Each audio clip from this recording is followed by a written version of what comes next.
Hello everyone, a very warm welcome to IAS YouTube channel. I am Shruti Jha और आज हम देखने वाले हैं युवा संगम को। क्या है युवा संगम? रिसेंटली इसका फेज 5 नवंबर में लॉन्च किया गया। तो इस स्कीम में क्या ऐसे मोटिव्स हैं जिसमें यूथ को इन्वॉल्व किया जा रहा है, वो हम देखने वाले हैं। तो देखिए, युवा संगम जैसे आपको नेम बता रहा है, तो इसमें यूथ का जो है वो यहाँ पे अमालगमेशन किया जा रहा है डिफरेंट स्टेट्स के साथ। एंड मोर ओवर यहाँ पे नॉर्थ ईस्टर्न स्टेट्स को ज्यादा प्रायोरिटी दी गई है। ओवरऑल इसमें जो है वो 1000 वॉलंटियर्स को सिलेक्ट किया जाता है in order to gain the culture of the other states. ठीक है, एक पेयरिंग करी जाती है डिफरेंट डिफरेंट स्टेट्स की, और बच्चों को जो वहां के नोडल इंस्टीट्यूट्स हैं उनके द्वारा सिलेक्ट किए जाते हैं। कुछ बच्चे, कुछ वॉलंटियर सिलेक्ट किए जाते हैं और वो इन स्टेट्स को विजिट करते हैं। इसके थ्रू वो उन स्टेट्स के कल्चर को भी जानते हैं और आगे जाके अपने स्किल डेवलपमेंट को भी एक अलग ही मुकाम पर लेकर जाते हैं। तो चलिए इसको देखते हैं आगे।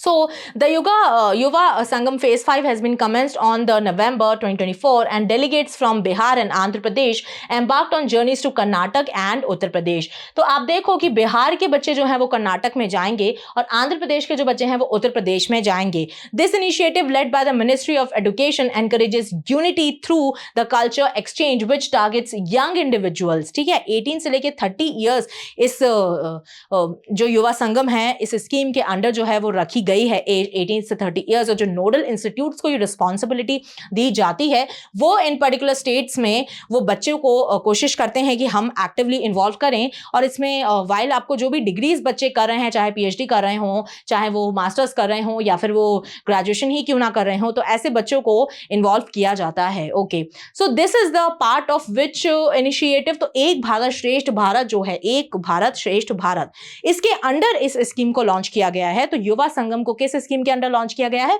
एक भारत श्रेष्ठ Bharat.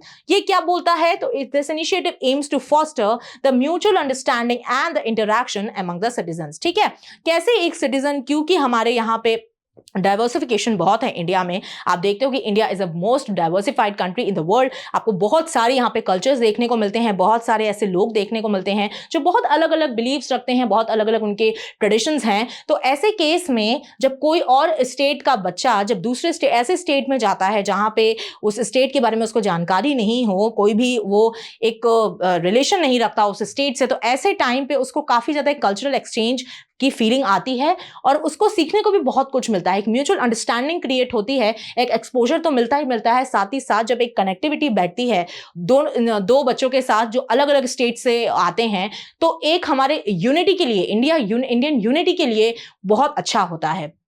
So the program will be benefiting 1000 students। तो इन 1000 स्टूडेंट्स में जो 300 स्टूडेंट्स होंगे वो हमारे नॉर्थ ईस्टर्न स्टेट से आएंगे और जो 700 स्टूडेंट्स होंगे वो ओवरऑल इंडिया से आएंगे। ठीक है, now moving towards the purpose of Yuva Sangam. तो देखिए, बहुत ही एक सिंपल सा पर्पस है। हम कल्चरल एक्सचेंज को बढ़ावा देना चाहते हैं, स्किल डेवलपमेंट भी करना चाहते हैं बच्चों का, क्योंकि जब वो एक स्टेट से दूसरे स्टेट में ट्रैवल करते हैं, वहाँ के स्टेट को जानते हैं, पहचानते हैं, तो उनके मन में एक अवेयरनेस जागती है और काफ़ी ज़्यादा एक इन्फॉर्मेशन, उनको नॉलेज मिलती है कि ठीक है इस स्टेट में क्या क्या चीज़ें जो हैं वो हम सीख सकते हैं। एक क्रिएटिविटी जो उनके माइंड की है वो बढ़ती है, क्योंकि उनको एक्सपोजर जो है वो बहुत ज़्यादा मिलता है। ठीक है, this program promotes connections among the youth from various states and duties, aiming to enhance the cultural understanding and facilitate the knowledge sharing। Okay, participants engage in meaningful interaction during their visits। काफी ज्यादा meaningful interactions होती हैं, तो उसमें वो engage करते हैं। उसके अलावा जो है वो नोडल इंस्टीट्यूट से सिलेक्ट किए जाते हैं ये बच्चे। मैंने आपको बताया सारे स्टेट्स में एक एक नोडल इंस्टीट्यूट को अपॉइंट कर दिया जाता है। वो इंस्टीट्यूट डिसाइड करता है कि कौन से डेलीगेट्स जो हैं, कौन से वॉलंटियर्स सिलेक्ट करे जाएंगे और युवा संगम का वो हिस्सा होंगे। So this selection ensures diversity among the participants. जो भी पार्टिसिपेंट्स सिलेक्ट किए जा रहे हैं, कोशिश की जाती है कि एक डाइवर्सिफिकेशन वहां पर हो, क्योंकि हम कल्चरल एक्सचेंज की बात कर रहे हैं, तो जितना ज्यादा डाइवर्सिफिकेशन होगा उतना ज्यादा अच्छा एक कल्चरल एक्सचेंज हमको देखने को मिलेगा। Now what is the eligibility for Yuva Sangam? ठीक है, यहाँ पे देखिए, यहाँ पे 20 स्टेट्स और यूटी को कवर किया गया है। उसके अलावा आप देखो कि नोडल हायर एजुकेशन इंस्टीट्यूशन यहाँ पर जो है वो फाइनल सिलेक्शन करेंगे स्टूडेंट्स का कि कौन से स्टूडेंट्स युवा संगम का पार्ट होंगे और वो आगे जाके स्टेट्स का जो है वो एक दौरा करेंगे, ठीक है। सो यहाँ पर UG PG students and PhD scholars and all other youth will be considered for the selection. कोशिश की जाएगी कि जो वुमेन हैं और जो गर्ल्स हैं और जो बॉयज हैं वो दोनों का जो रेशो हो वो सेम हो, ठीक है। ऐसा ना हो कि बॉयज को ज्यादा कर दिया नंबर में और गर्ल्स जो है वो बहुत ज्यादा कम है, तो एक बैलेंस बना के चला जाएगा, रिप्रेजेंटेशन इक्वल होगी मेल और फीमेल की। उसके अलावा आप देखो तो adequate representation will come from the rural and remote areas, inclusivity representation from all the section of the society etcetera, ठीक है। क्योंकि आप यूनिटी की बात कर रहे हो तो आपको हर एक सेक्टर से, हर एक एरिया से आपको देखना होगा कि कहीं पे हम छूट ना जाए। जो भी रजिस्ट्रेशंस आपको युवा संगम पोर्टल पे करने होते हैं तो एक स्टडी की जाती है, पूरा एनालाइज किया जाता है कि ठीक है आपका क्या बैकग्राउंड है, आप कहाँ से आते हो, आपकी क्या एजुकेशनल क्वालिफिकेशंस हैं, सारी चीज़ें स्टडी की जाती हैं। क्या आपका फैसिलिटीज़ हैं आपके घर में या फिर जो भी आपका फैमिली बैकग्राउंड है, सारी चीज़ों को स्टडी करके जो है वो आपका इस में सिलेक्शन होता है और फर्दर जो है आप फिर स्टेट्स को विजिट कर सकते हो। Now the structure of the program, तो देखिए यहाँ पे जो है पेयर्ड स्टेट्स, जैसा मैंने आपको बताया कि पहले जो हमने देखा कि भाई एक स्टेट को दूसरे स्टेट के साथ पेयर किया जाता है और इंटर एक्सचेंज होता है, ठीक है। तो ये 5 से 7 दिन की एक विजिट होती है एक्सक्लूडिंग दी ट्रैवल टाइम। तो जो ट्रैवल टाइम है अगर 2 दिन लग रहे हैं तो 2 दिन को हटा के आपको 5 से 7 दिन की विजिट उस स्टेट में करवाई जाती है। और each tour will focus on the 5 key areas known as the 5 peace. तो 5 पीस पे युवा संगम का फोकस रहता है। क्या है वो 5 पीस? तो पहला तो आपका हो गया पर्यटन विच इज टूरिज्म, ठीक है। टूरिज्म को प्रमोट किया जाएगा इसके चलते, क्योंकि बाहर से एक दूसरे स्टेट से बच्चे आ रहे हैं एक अलग स्टेट में, तो डेफिनेटली टूरिज्म तो ऑटोमेटिकली प्रमोट होता ही है। फिर आपकी परंपरा ट्रेडिशंस, क्या उस पर्टिकुलर स्टेट में आपके ट्रेडिशन है। अब आप खुद सोचो, अगर नॉर्थ ईस्ट का कोई बच्चा अगर तमिलनाडु में आ रहा है, साउथ इंडिया में एंटर कर रहा है, तो ऑब्वियसली उसको लगेगा कि भाई क्या यहाँ का ट्रेडिशन है, कैसे यहाँ पे फॉलो होता है, क्या क्विजीन्स हैं यहाँ पे, क्या टेम्पल्स हैं, क्या उन टेम्पल्स को कैसे बनाया होगा, क्या इसकी हिस्ट्री रही होगी। उसका दिमाग जो है वो घोड़े दौड़ाने लगेगा, सोचेगा कि भाई क्या है, मतलब इतना सब कुछ उसको बहुत ही अलग अलग सा फील होगा, क्योंकि जो एनवायरनमेंट है, जो एटमॉस्फेयर है वो टोटली डिफरेंट है, खाना पीना भी डिफरेंट है, जो लिंग्विस्टिक एबिलिटी है वो भी डिफरेंट है, लैंग्वेज डिफरेंट है, तो इससे जो क्रिएटिविटी है माइंड की वो बहुत ज्यादा बढ़ती है। उसके बाद आप देखो कि प्रगति डेवलपमेंट, इससे डेवलपमेंट भी होगा, क्योंकि बच्चे जो हैं वो हमारा फ्यूचर है, इंडिया का फ्यूचर है, तो उनको अगर इस केस में इन्वॉल्व किया जा रहा है युवा संगम के थ्रू, उनको काफ़ी ज़्यादा चीज़ों को स्टडी करने का मौका दिया जा रहा है, तो यहाँ पे हम इंडिया के डेवलपमेंट को बढ़ता हुआ देख सकते हैं। ओके, उसके बाद अब देखो परस्पर संपर्क, तो यहाँ पे तो पीपल टू पीपल कॉन्टैक्ट हो ही रहा है। ये युवा संगम जो स्कीम है वो बेस्ड ही है कॉन्टैक्ट पे, कि दो एक स्टेट्स को मिला के आप वहाँ के जो इंडिविजुअल वॉलंटियर्स हैं उनको आप एक जगह पे कॉन्टैक्ट वहाँ पे क्रिएट कर रहे हो, तभी तो कल्चरल एक्सचेंज हो पा रहा है, ठीक है। वरना पीपल टू पीपल कनेक्ट नहीं होगा तो कल्चरल एक्सचेंज कैसे पॉसिबल होगा।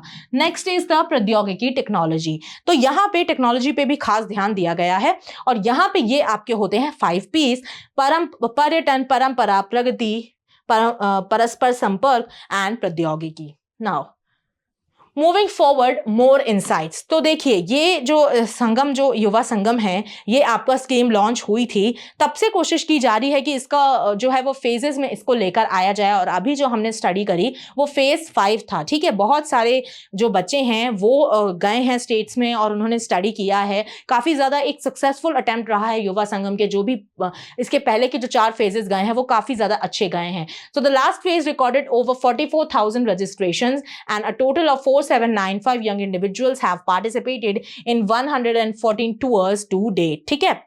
अब इसमें देखते हैं, तो हमने पहले भी देखा कि 20 eminent institutions were involved in this phase across India and they have been selected to participate.